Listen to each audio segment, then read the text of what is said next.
Hey everybody, what's up and welcome back to today's video guys. And today guys, I'm going to go ahead and be showing you how to make a Venmo QR code that you can send to people to get paid, receive money and so on. So this is a very simple thing to do. Make sure to watch this quick and easy video till the very end and follow my steps correctly so you can make sure that this works the same for you and you can do this yourself. But yeah guys, let's get straight into it. First things first, we're going to go ahead and be opening up the official Venmo website. So if you're on your PC, you're going to go to venmo.com. This is the main URL. After opening it up, you'll be greeted by the home page. If you're on your mobile phone, just go ahead and download the application to it, and now we can get started. So after opening it up, first thing we need to do is log into our account. So if on your own PC, you can go into the upper right corner, get started with logging in, and on the mobile phone, on the home page, you can do so as well. If you do not have an account, just create one, and after logging in, you'll be greeted by the home page, and on your mobile application, it's going to look like this. So after logging in, you'll be able to go ahead and take a look at the main page from where we can get started with accessing all the sections,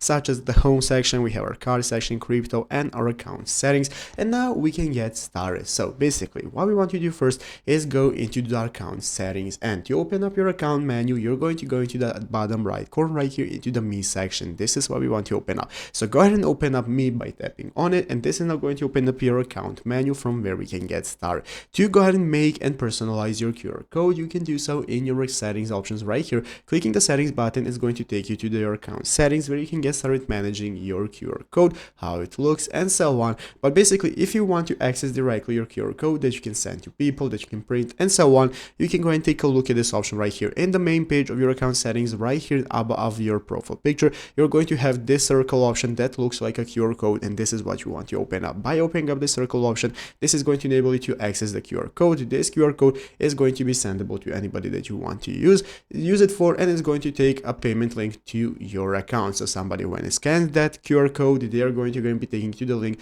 to pay your account, give you money, and so on, and all of that is doable with that QR code, and that's how you can do it. So I hope this video was helpful. If it was, make sure to leave a like and subscribe to the channel. So thanks for watching, take care, and bye.